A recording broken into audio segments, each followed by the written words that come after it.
Alright, we're going to look at, we talked about the ratios, the trig ratios in right triangle.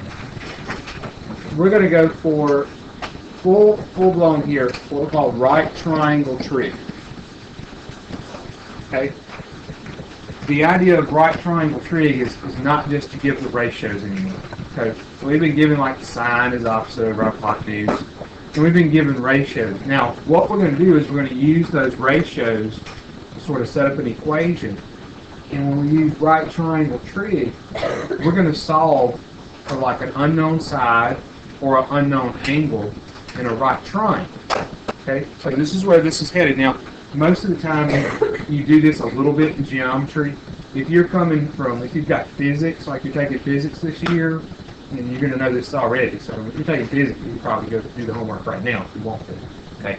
Now, let's get a couple things out of the way first. All right. First thing, be sure that your calculator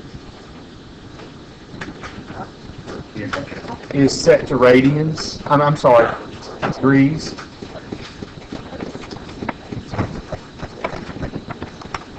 Okay. Do y'all know how to do that? I'm going to try to show you here. I got to get my camera back here. So if you go to mode, I think it's like the third line down. Here we go. If you go to mode, and be sure the third side down there is set to degrees. So we'll be in degrees for about 3 or 4 days here. Sometime next week we'll have to talk about, we're going to get to a point where we're going to have to know to switch it back and forth. And in a graphing calculator, that can kind of cause some trouble, because the thing about a scientific calculator, it's kind of better with a scientific calculator. If you wanted to use your scientific one, let me show you. A scientific calculator is always going to tell you right there what mode it's in. I know you probably can't see that right there, but it says degrees. And so the screen always tells you what mode you're in. But if you're in a graphing calculator, it doesn't tell you what mode you're in, so you have to be really, really careful with the graphing. Okay. Now, let's look. And first here, before we do an example, let me show you sort of a naming system that a lot of times that you'll use in trig with triangles. Okay, so with my right triangle here, let's say she's like H, I, J. Okay, to label the vertices. So usually you're going to label your vertices with capital letters. Now, the way you name the sides is kind of to reference the angles. All right. So this side down here, I'm going to call it little h. And this side right here, I would call it little I, which is probably not a good idea to use that, because that might mean what? Imaginary. And so we probably shouldn't use I, but anyway. And so this side we would use J. Now, do you see how the naming system works? Right. The side labeled H is opposite of angle H. You'll see how that works? Okay. So a lot of times you'll see this little naming system used, and it's just a way to, kind of communicate better. You can talk with it. Now, let's actually look at an example and use some right triangle trig. Okay. So start with this one. All right. We'll label this one DEF. Alright, so we'll give you that this angle is 42 degrees and this side's 10. Okay, now let's talk about how could we find maybe these other two sides. Okay, let's just start off with that side. Okay, so, alright, what about the Pythagorean theorem here? Is that going to work to find out what F is? What Pythagorean theorem, you have to have another side. Okay, you have to have two sides given to use Pythagorean theorem. So what we're going to use instead is trig. Okay, now from the given angle 42, look at what we're trying to find and look what's given. All right. You could find the third angle, all right, but you don't need to. I'll put little f. So little f is opposite, and then the 10 is adjacent.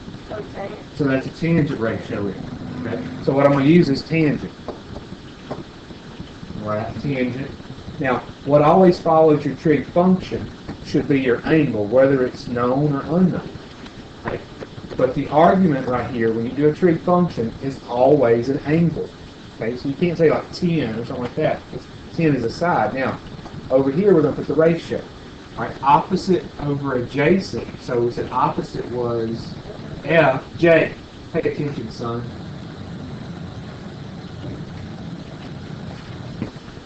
And then adjacent is what? 10. Okay. Now, the way that we can solve this is sort of set it up like a portion. Put this over 1 and just cross multiply. Okay. Usually, right triangle trig is like the easiest trig to do. All right. 1 times f is f. And now on this one, we're going to say 10 times the tangent of 42. Okay. Now, 42 degrees is not on my unit circle. Okay. So this is why we use calculators with these, because we don't always use angles that are on our unit circle. So you just punch in your calculator 10 times the tangent of 42.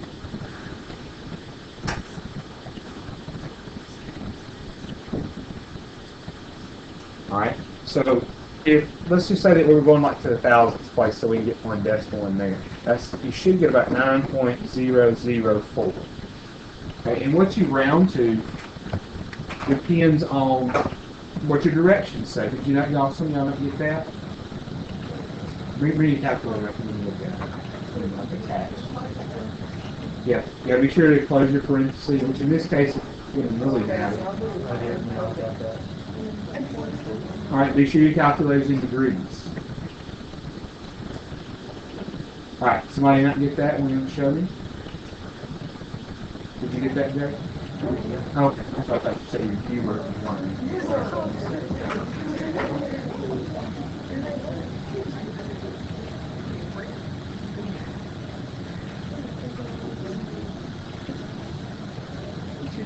Getting ready to switch to degrees. Same thing, all right, switch it to degrees. There you go. Okay. All right. Now, and you're going to have some questions here, like in your homework assignment.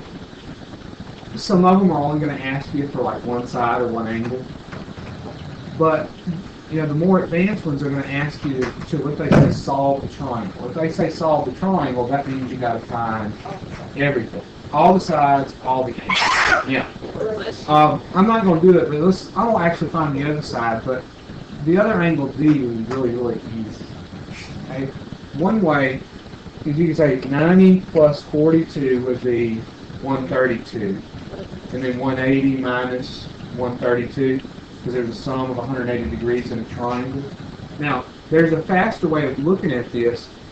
If you take this 90 right there out of 180, you're left with 90, right? So these two acute angles are always going to sum up to be 90, and that word is what? Complementary. Okay? The acute angles in a right triangle are always complementary. So the shortcut there is I could just say 90 minus 42, and then that will give me the other angle. Okay? Now, let's talk about finding the other side. How could I find the other side now?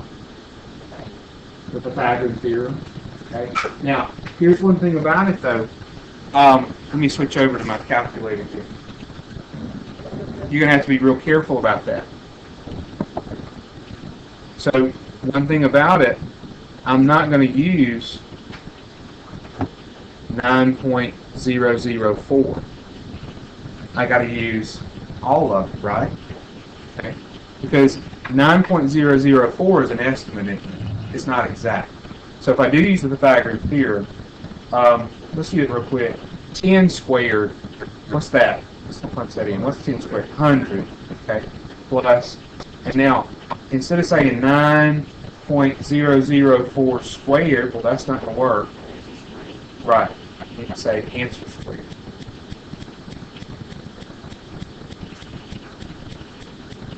Yeah.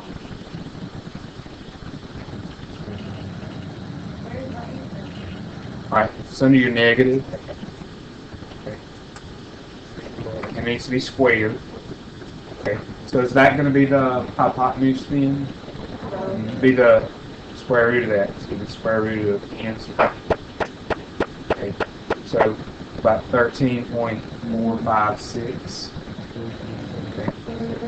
Now, the other way, now this way isn't exact, as exactly it works.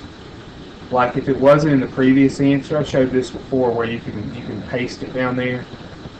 You can't do this on an 83, but on an 84, if you highlight it and enter, it'll paste it down there for you. Now the only thing is that's not exact either, but it's better than just 3 decimal places. Okay, I see it really gives you about the same thing, doesn't it? So you can use that little copy paste thing. Right now, let's do this for the sake of learning more trig though. Okay, instead of using the Pythagorean theorem, let's find the little e side right here with trig. Okay, so I'm gonna go back to the 42-degree angle. Again, we said what 10 is adjacent. Now what's e? Hypotenuse. Okay, so adjacent and hypotenuse, what will we use there to find the e in? Yeah, cosine. We'll do cosine, and then we'll put the angle. Remember, we always follow the trig function with the angle. Now, cosine is adjacent over hypotenuse, so adjacent was 10, and hypotenuse is e. And now we can solve that. So I'm just doing this for the sake of kind of letting you show, how to really do this by trig instead of Pythagorean theorem. Now, when we cross multiply, it's going to be different from when we cross multiplied over here. Because when we cross multiplied over here, we basically got the answer. Okay? So we just say e times cosine 42 is 10. And then we'll divide both sides by cosine 42.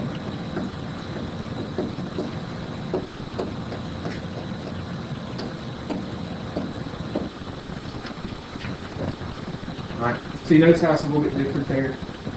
Instead of just like multiplying, you're actually dividing on this one when you solve out for e. So now punch it in. Let's make sure we all get the same thing here. 10 divided by cosine 42. Alright, and that's really the same thing that I got by the Pythagorean theorem, like 13.456. Alright, is this okay? This is usually pretty simple. You can usually do it in geometry. Like I said, if you're taking physics, you really know it. Now, let's look at another one here. And let's just find one thing on this triangle. So we can use all the functions. Alright, so let's just find that missing side.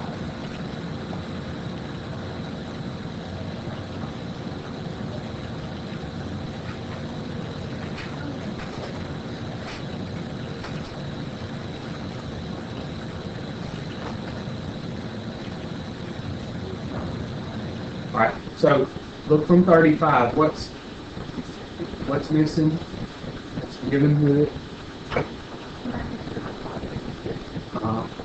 Opposites.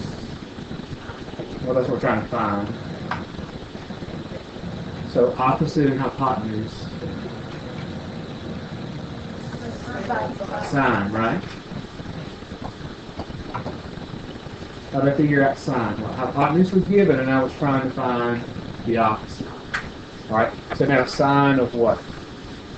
All right. Opposite over hypotenuse would be x over 10. Okay. So now, when we cross multiply this time, you don't really have to show as much work as I did back here. Remember when I kind of went from here to this, where I showed this? You can just punch that in the calculator now. Okay, look at it. So when you cross multiply, the x times 1 is going to give you x. So instead of writing this out, go ahead and just type in the calculator 10 times sine 35. Y'all see what I'm trying to tell you there?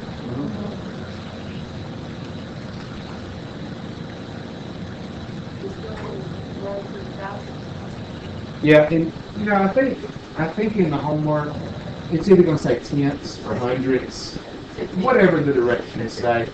Okay, I'm going to like 3 decimal places because I don't know, it's different, I guess. Now, let's talk about the other side over here. Just a minute. We're not going to find it, but let's figure out here what function would I use to find that side. Yeah, cosine. Because that side is adjacent and you're given the hypotenuse. Okay? Now, one thing that I'm going to try to stay away from is if I use this side right here to like find the other side with the Pythagorean theorem, you got to be sure to use all your decimal places. Okay? So, try to stay away from stuff that's estimated. Okay? And if you do, be sure to use that answer function or that copy-paste function on your calculator. Now, we're going to change gears from here. All right, we're going to do something a little bit different with this one. See if you can kind of spot the main thing here. All right, so what's a little different here then? Yeah, the angle is what's missing. Okay. Now, from the two sides that are given, which function we're going to use to help find the angle? That's what? Adjacent and hypotenuse. Cosine. Okay. So, what? We've got to know those ratios, don't we? And, by now, you've done them 50 times, right? You should be able to just pop them out. All right, cosine, but then what always follows the function? The angle, and this time the angle is unknown. Okay, it's a little different now. All right, cosine is adjacent over hypotenuse, so this is going to be 5 over 8. Now, when I'm trying to find the angle, I'm not going to cross multiply. Instead, I'm going to use what's called the inverse function. Okay, so the inverse function is this, and you should see this on your calculator. It's cosine to the -1 half. Now that's what it looks like, and that's probably the way you would say it would be cosine to the -1 half. Okay? But the way you say that is inverse cosine. Okay? So what I'm going to do is take the inverse cosine in this equation. Now, if I do it on the left side, I'm going to do it to the right side. Now, just think, in general here, if I do an inverse operation to something, it undoes it, right? Like the opposite of multiplying by 2 would be to divide by 2, like an easy equation like this. All right, how do we get 5 out of it? Well, we divide by 2 on both sides. So the opposite operation of multiplying by 2 is to divide by 2. And the 2's, what happens to them? They cancel out. So guess what happens when I take the inverse cosine? They cancel. Now, we're going to run into some finicky stuff later about inverse doesn't always work that way with certain angles. Now, if the angles are acute, it always works. They always cancel out. Okay? Now, in a right triangle, wouldn't these two angles always be acute though? Yeah, so you don't have to worry about that issue right now. Later on, we're going to talk about that they don't always cancel out. But for right now, they are. So don't let it bother you. You didn't really get that far. Now, so what I'm going to do with my calculator is just punch in what's on the right side. So to do inverse cosine, fairly obvious, you just hit second. Yeah. So second cosine, and then 5 divided by 8 And, you can use your fraction key to punch in 5 over 8, but it's a lot easier to say 5 divided by 8. But be sure you close parentheses. Right? They should have gotten 51. Let's just go to 10th place. 51.3. Did y'all get that? Now I got to be real careful about my units right here. 5 and 8 didn't have units, but since this is an angle, this had to be in degrees. And we have to put that, like, when I taught geometry, if my students didn't put degrees on their angles, I let it go, because in geometry, all you do is measure in degrees, but in trigonometry, what else do we measure in? Radians. Okay? So that's why I support to put degrees, because if you don't put degrees, it means radians. All right, now talk to me. Is this okay? let me do this, and I'd probably write this down, because you might get this later. Okay. When you're trying to find a side with your trig, you just cross multiply. Okay? But when you're trying to find an angle, you have to use your inverse function.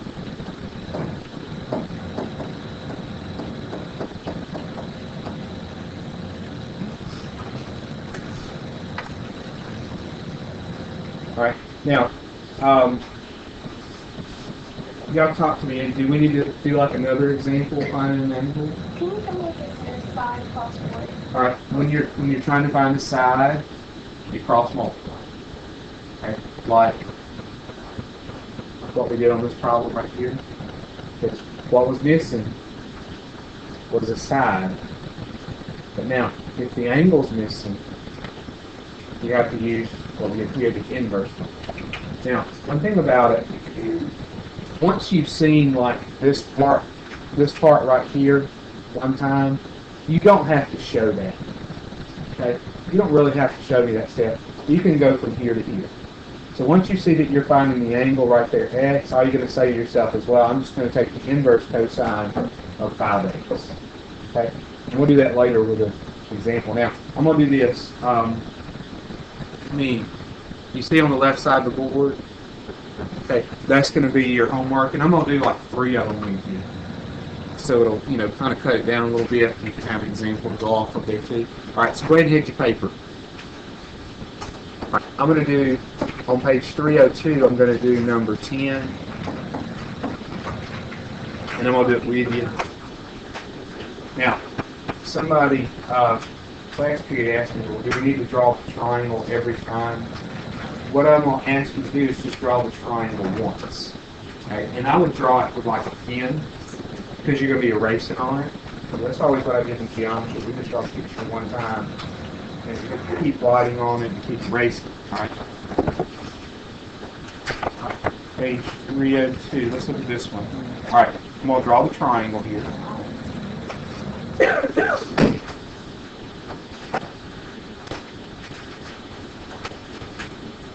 Alright.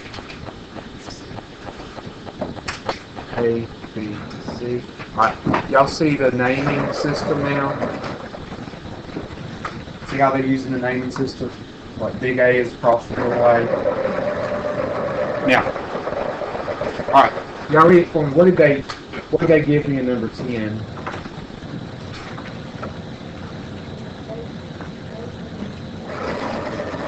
They tell me. A is 37. Alright, B is what now? 6. And we're trying to find A. Okay? So what I'm going to do is just like, when I do my next problem, I'm just going to erase the numbers and start over on the triangle. Okay? So I have to draw the triangle every time. Now, we're looking for this one. Now, from 37, how is the one that we're trying to find down here and the given one related to it? Opposite. A is opposite. What's the 6? Adjacent. Right. Use 10. Okay.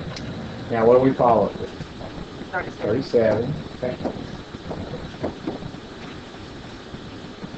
Alright, A over 6 or 6 over A? Opposite over adjacent. I think I said it right. A over 6, or somebody said that. Okay, now, so is this where I need to use like inverse or cross multiply? Cross multiply. Okay, because what are we looking for? A side. Yeah, A is a side, it's not an angle, so just cross multiply. So 1 times A is A. And now, you don't have to write out 6 times tangent of 37, just go with the calculator. Somebody check for us exactly what the direction, say, the round to.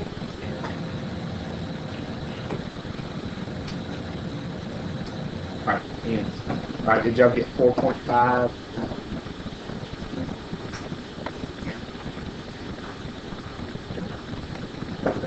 Alright, is that one okay? So on really these on page 302, they're only going to ask you to find like one side. Now, look at something kind of peculiar about number 16. Okay? I'm not going to work it out. But notice how the angle's given. Degrees and minutes.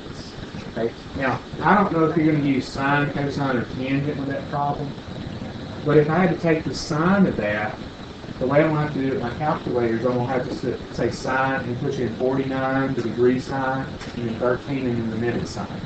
Does that make sense? You just punch it in the calculator like it says with the degree sign and the minute sign. All right. Somebody said, too, what you could do is just convert this to a decimal form. Okay, put it in decimals. The only thing is you want to keep them all, which I don't know what that is. Let me punch it in real quick. 49 degrees and 13 minutes. It's going to be 49.216, and then that 6 repeats. Okay. So you could use the decimal form, but there again, you have to use all the decimal places. Okay. Probably better off sticking, just pushing that in. All right. Now let me jump. You probably had to flip over by the page because you got four problems or page 302. All right, flip over to page 310. I'm gonna look at number 28 with you and do that for you. That's it. Oh no. That's just how I would write that angle. What is it asking for in 16? You got to find A. Oh, so you're not working it out. No, I'm not going to worry. I just want you I'm trying to let you know what you're going to do about the fact that it's in degrees and minutes. Okay, it's really not that big of a deal. All right, page 310 now. Mr. Tate, can I ask you a quick question? Yes. On like 36 through 39, what is it able to find all those sides? Right. Okay. And I was going to point that out. I was going to do number 36 with you just a minute. But what she's saying, the directions on 36 through 39 on page 310, it says solve each triangle described. It says round to the 10th. So solving the triangle means you find all the unknowns. Okay. All right. Let me look at 28 with you, and then I'll do number 36.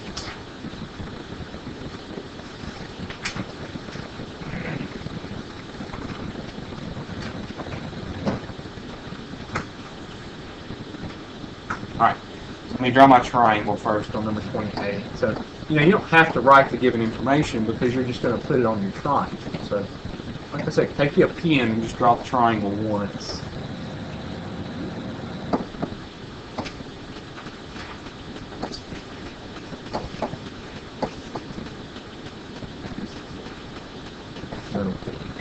All right. Now, 28 says the n is 15. And M is 9. And then we're asked to find angle N. Okay, so notice what's a little bit different here from the one I just did with you. You're looking for an angle. Okay. So from the angle, we got to decide which function to use for it. Okay, so tangent. Because you have, 15 is opposite, 9 is adjacent. Okay. So we say tangent. But a tangent of what? N. Okay.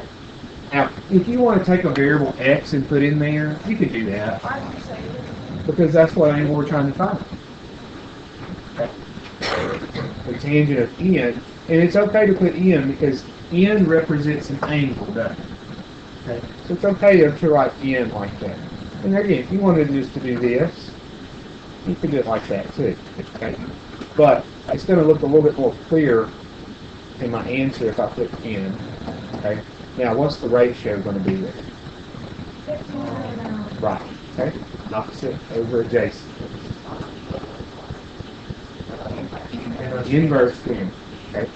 What's going to really tell me to use inverse there is that I'm trying to find an angle. Okay. So do inverse tangent 15 over 9.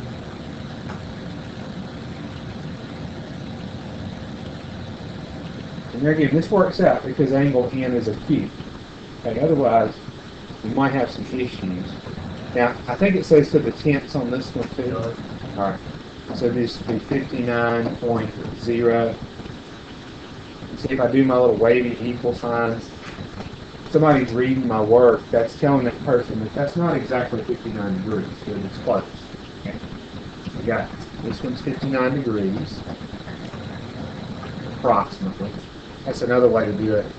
If you're not writing an equal sign, is to write that beside it. That means approximately 59 degrees. Now, the next one, that's all you got to do on that one. I mean, that's my answer. But on the next set of problems, it says solve a triangle, which means we have to find everything. So let's just talk about real quick how we would find angle E. It'd be really simple. How can I find angle E? 90 minus 59. Now really what I should punch in is not 90 minus 59, but 90 minus the answer, so it's exact. Okay. What? Question? Why did you do 9 That would find angle M. Because what the two acute angles in a right triangle are going to always have to know. Okay. You didn't have to, okay? But the next ones you are. Now, how could we find little p right there? Pythagorean theorem. Okay. Now, only thing about this one, since your directions say round to the nearest tenth, you wouldn't give it in a radical form like you would normally. If the directions say round to the nearest tenth, you punch the radical in the calculator and round it to the tenth place. All right, let's look at number 36, and I'm going to let you guys work the rest of the time here. Okay. All right, you're given A is 21, C is 30. And you gave me a different triangle for this triangle over here.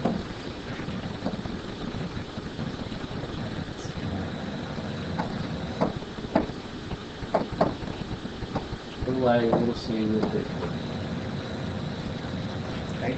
Now this is what she was talking about a while ago. Solve each triangle described. So what does that mean we're supposed to find?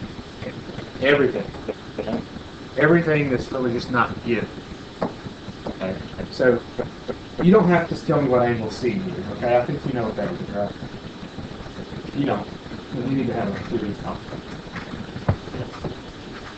All right. That's good. I need to talk about it. Now, you're going to find probably B very simple. I mean, a little bit, right? Okay. It's the angles that's going to compass on this one. All right. So, which angle are we going to find? Do you think the order would matter? No. It wouldn't? Okay. All right. Do you want to find angle A or angle B? A. A. It doesn't matter. If you want to find angle B, find angle B. You'll get the same thing for angle A that I get. Okay. So now, what am I going to use to find angle A, though? Which function?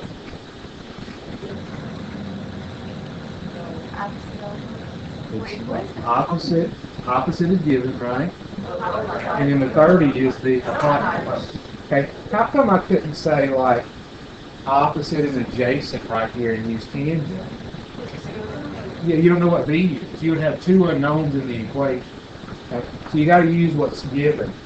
And so what's given is the 21 and the 30, which is what we said there, opposite and hypotenuse. So we would use sine. Okay. Right? Sine of what? A. Okay. Equals. Opposite over hypotenuse would be 21 over 30. Alright. Inverse or cross multiply? Okay, inverse. Okay. So it comes in. Inverse sine 21 over 30. Okay. I got 44 point. Did it say tenths again? No, 4. So that needs to say degrees right there. Okay. Now, how could I quickly figure out what b is going to be? Yeah, just subtract that from 90. So say 90 minus answer on the calculator.